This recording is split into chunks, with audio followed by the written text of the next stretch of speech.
திருவாக்கும் செய்கர்மம் கைகூட்டும் செஞ்சொல் பெருவாக்கும் பீடும் பெருக்கும் உருவாக்கும் ஆதலால் வானூர் மாணிமுத்தனை காதலால் கூப்புவார்தம் கை.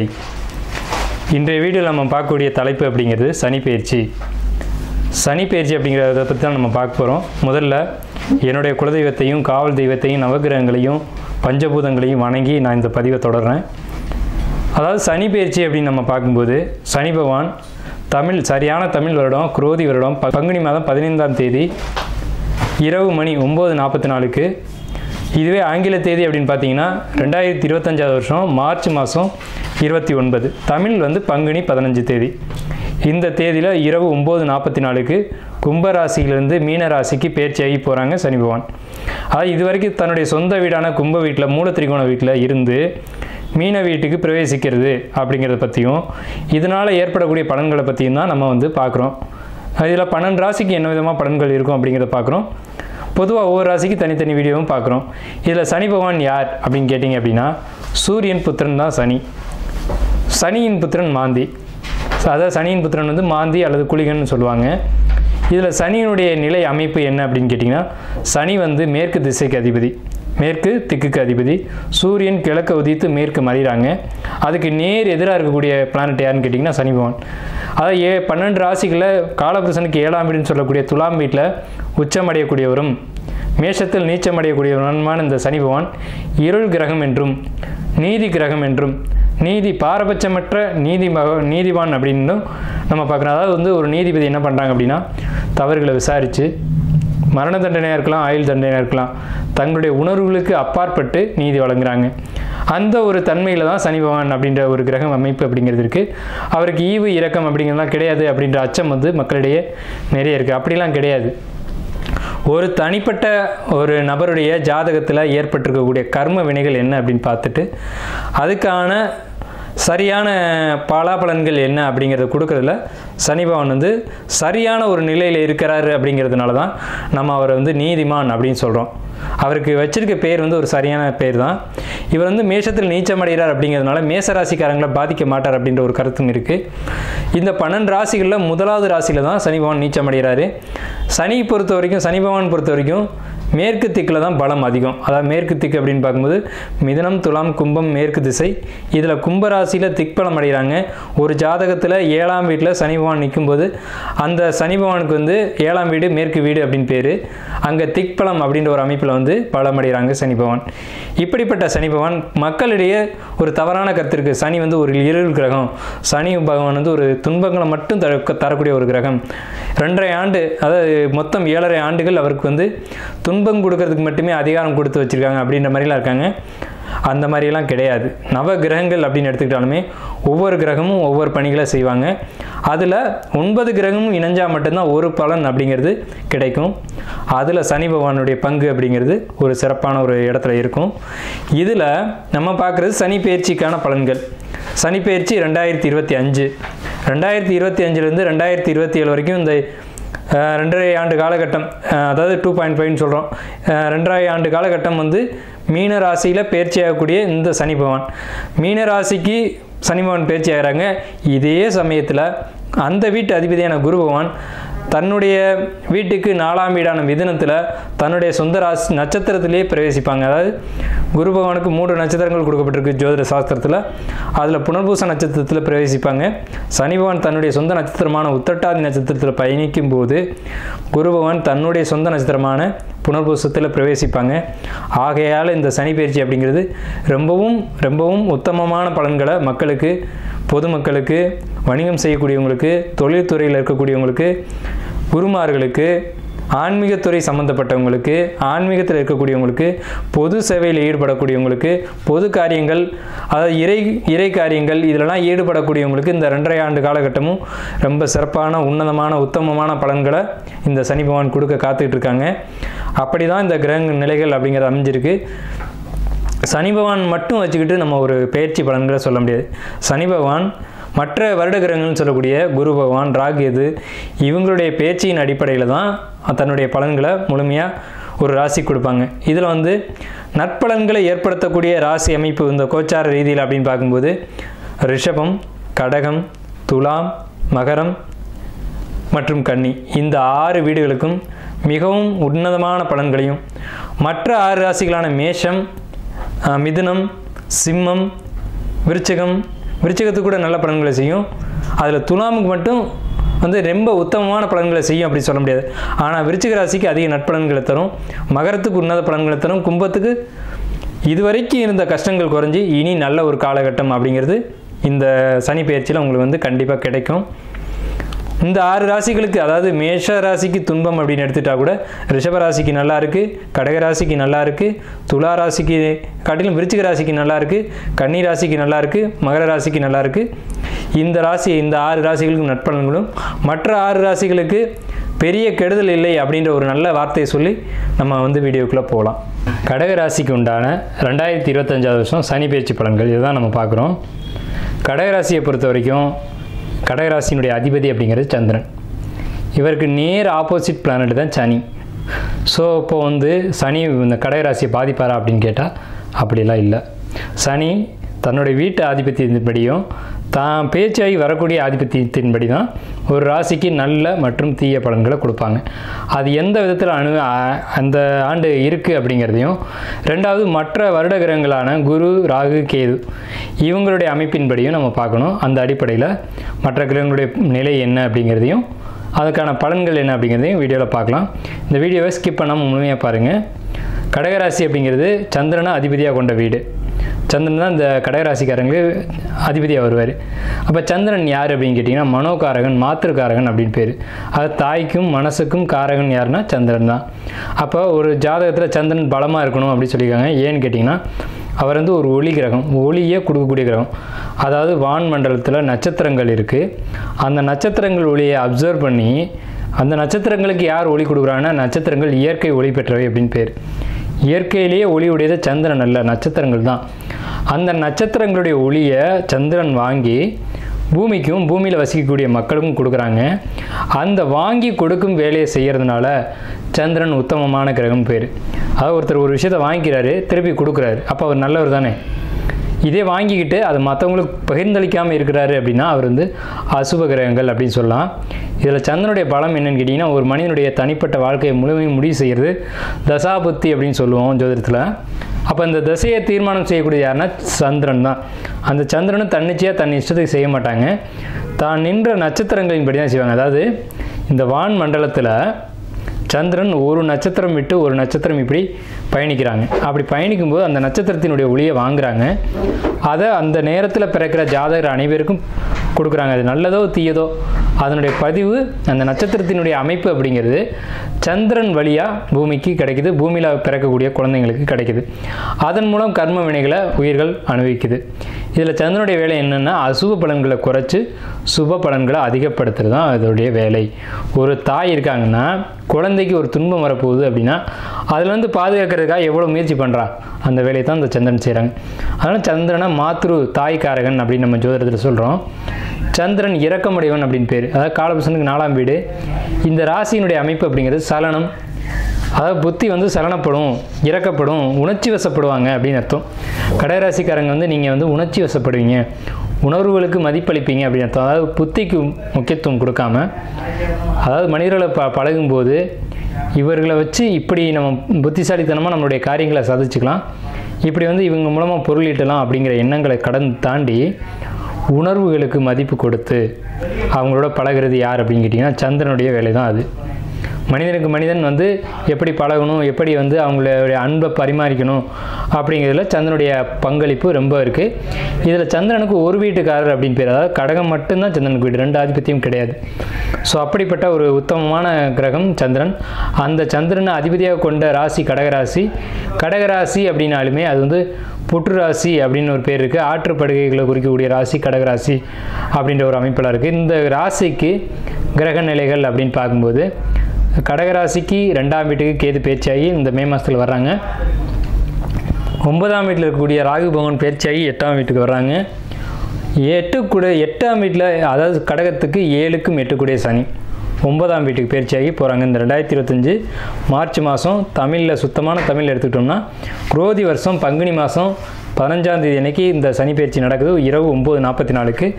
இது வந்து 8ஆம் வீட்டு அதிபதி 9ஆம் வீட்டுக்கு பயிற்சியாகி போகிறாங்க.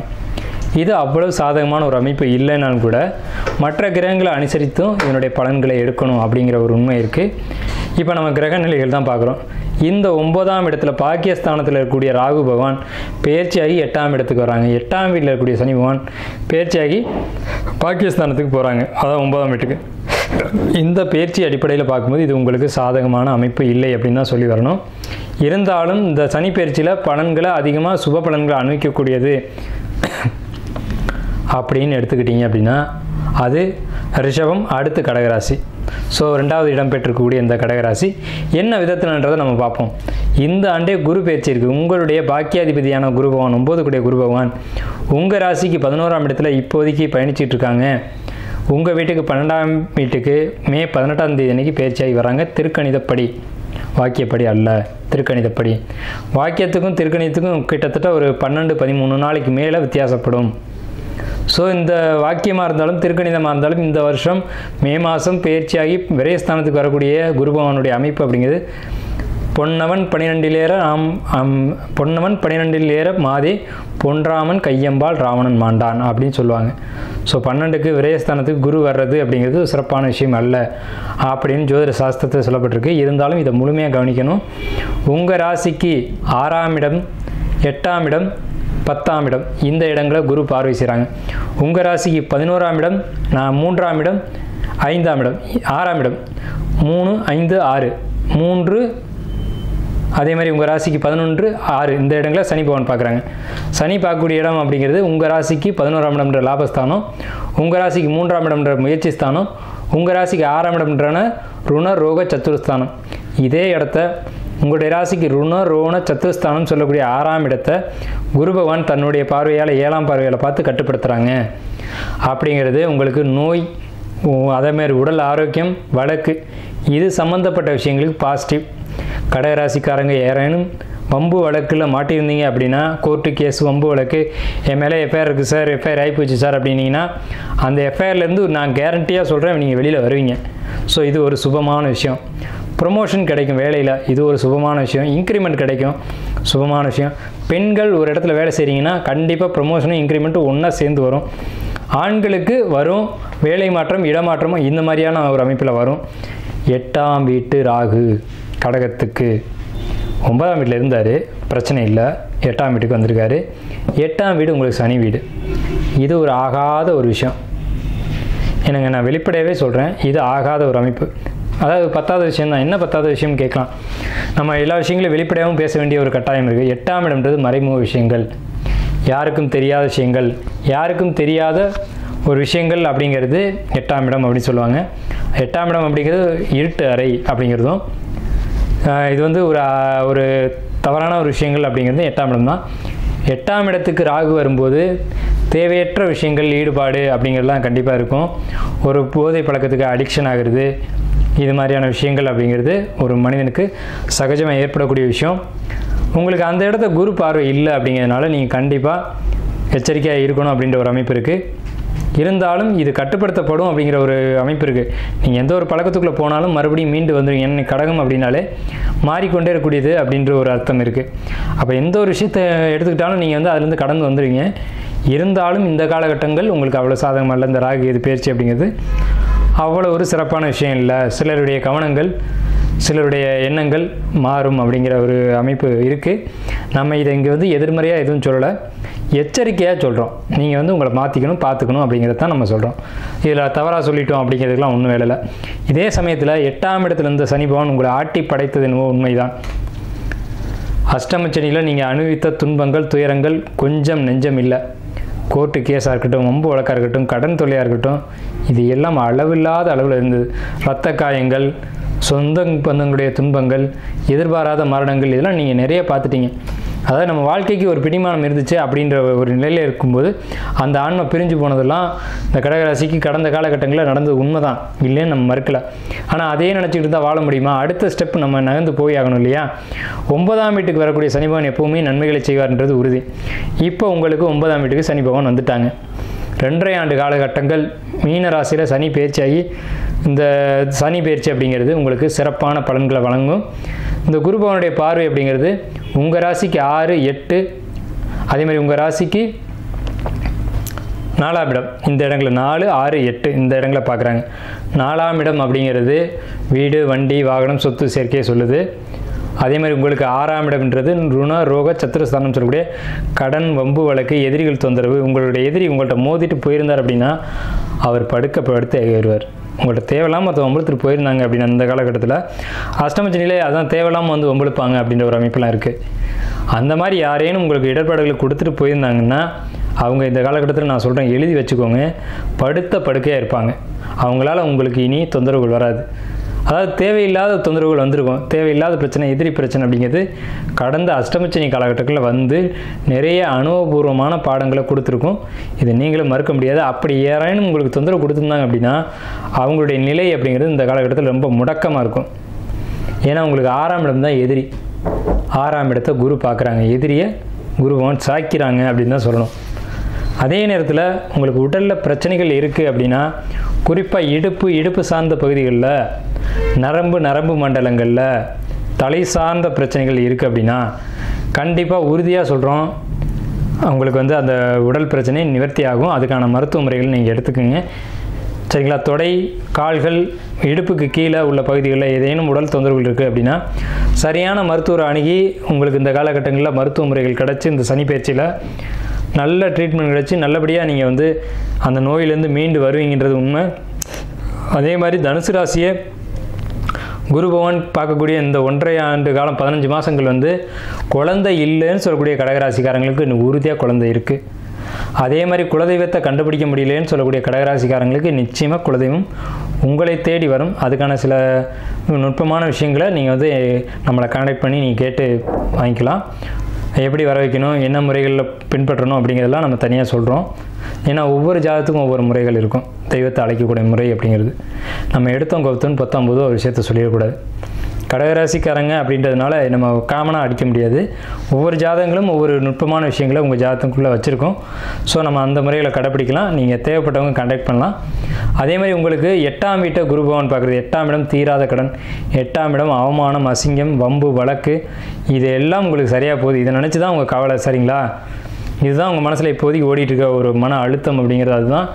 ஏன்னா அடிக்கடி கடகராசிக்காரங்க மன அழுத்தங்களுக்குள்ளே போவாங்க அப்படின்றது உண்மை தான். எதுக்கெடுத்தாலும் மனக்குழப்பங்கள், மன அழுத்தங்கள், கவலைகள் இதுக்குள்ளே அடிக்கடி போகக்கூடிய நபர்கள் நீங்கள் தான். வேண்டாம், அது தேவையில்லை. உங்களுக்கு நல்ல காலகட்டங்கள் பிறந்துருச்சு. ஸோ 9ஆம் இடத்துக்கு சனி வந்தாச்சு, உங்கள் ராசிக்கு 12ஆம் வீட்டுக்கு குரு பகவான் வந்தாச்சு. இது எல்லாமே அற்புதமாக இருக்குது. இப்போது உங்கள் ராசிக்கு 3ஆம் இடத்துல கேது இருக்காங்க இல்லையா? 4ஆம் இடத்துல இருந்த கேது பகவான் பயிற்சியாகி 3ஆம் இடத்துக்கு வராங்க இல்லையா சிம்ம ராசிக்கு. இது நல்லதான்னு கேட்டால் கடகராசியில் 3 நட்சத்திரம் இருக்குது. புனர்பூசம், பூசம், ஆயில்யம். ஆயில்யத்துக்கு மட்டும் செட் ஆகாது. ஏன்னா ஆயில்யம் பத்திரம், டாக்குமெண்ட்டு, நகைகள் இதெல்லாம் தொலைக்கக்கூடிய அமைப்பு உண்டு. சும்மாவே தொலைப்பாங்க. ஒரு பேப்பர் முக்கியமான டாக்குமெண்ட் சொல்லி கொடுத்தீங்கன்னா தொலைச்சிடுவாங்க, டக்குன்னு தொலைச்சிடுவாங்க. அப்படிப்பட்டவங்களுக்கு 3ஆம் இடத்துல கேது வந்த நேரம் வரக்கூடாது. 3ஆம் இடம்ன்றது கைகள், விரல்கள், நகை அணியக்கூடிய கழுத்து பகுதிகள், இதெல்லாம் சுட்டி காட்டும். இங்கே இருக்க பொருள் ஏதோ ஒன்று காணாமல் போகுது. விரலில் மோதிரம் போட்டுறீங்க அப்படின்னா லூஸாக இருந்தது அப்படின்னா டக்குன்னு தொலைச்சிருவீங்க. அதை தேடி எடுக்கிறது கொஞ்சம் சிரமப்பட வேண்டியது இருக்கும். சரிங்களா? நல்ல கவனத்தில் வச்சுக்கோங்க. 3ஆம் இடத்துக்கு எது ஆபரணங்கள் தொலையும். ஸோ அதனால் என்ன செய்யுங்க அப்படின்னா நகைகளை பத்திரமாக கவனமாக பார்த்துக்கோங்க. ஒரு சில பெண்கள்லாம் செயின், தாலியெல்லாம் கூட கழட்டி வச்சுட்டு இப்போது இருக்கக்கூடியவங்களாம் இருக்காங்க. அவங்களாம் மறதியில் விட்டுருவாங்க. ஸோ கடகராசிக்கு 3ஆம் இடத்துல வந்திருக்கக்கூடிய கேது பகவான் வந்துட்டு ஆபரணங்களை தொலைக்கிறதுக்கான ஒரு அமைப்பில் வந்திருக்காங்க. ஸோ இதில் கவனமாக இருங்க. 8ஆம் வீட்டு ராகு பகவானை பற்றி நம்ம ஏற்கனவே பேசிட்ட மேலேயே இருந்தாலும் மீண்டும் ஒரு முறை சொல்கிறேன். எண்ணங்கள் தடமாறும் போது நீங்கள் ஒரு எச்சரிக்கையாக இருக்கணும். இது நமக்கு தேவைதானா, இந்த விஷயங்களை ஈடுபடலாம் அப்படின்றத கவனம் செலுத்துங்க. ஏன்னா இன்றைக்கி வந்து மொபைல் ஃபோன் பெரிய ஒரு ஆபத்தாக இருக்குது. யார்கிட்ட பேசுகிறாங்க, எதுக்கு பேசுகிறாங்கன்னே தெரிய மாட்டேங்குது. ஆனால் பேசிக்கிறாங்க. ஸோ இது ஆபத்தான ஒரு விஷயம். இது வந்து பிரச்சனையில் கொண்டு போய் விட்டுரும். ஆனால் அதையும் கட்டுப்படுத்தக்கூடிய அமைப்பு அப்படின்றது குரு பார்வையில் இருக்குது. இருந்தாலும் நீங்களும் உங்களை நீங்கள் தெளிவுபடுத்திக்கணும் அப்படிங்கிறத நம்ம சொல்கிறோம். 6ஆம் இடத்தை குரு பார்க்கறது நன்மை, 8ஆம் இடத்தை குரு பார்க்கறது நன்மை, 4ஆம் இடத்தை குரு பார்ப்பது மிகப்பெரிய நன்மை. சனி 9ஆம் இடத்துக்கு பயிற்சியாகி போனது நன்மை. அப்போது மொத்தத்தில் பார்க்கும்போது பெரிய நன்மைகள் அப்படிங்கிறதான் இருக்குது.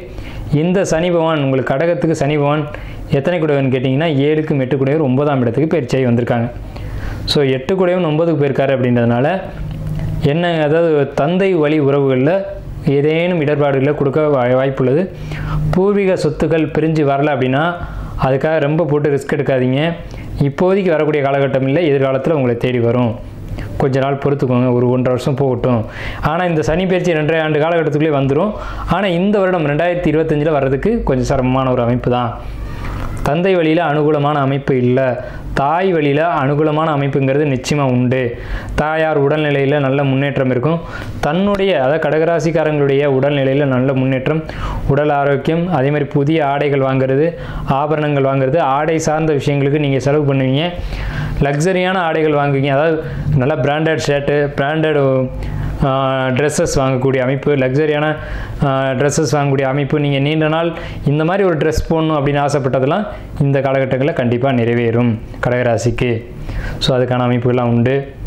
எதிரிகள் விலகக்கூடிய நேரம் வந்தாச்சு, நோய்கள் விலகக்கூடிய நேரம் வந்தாச்சு.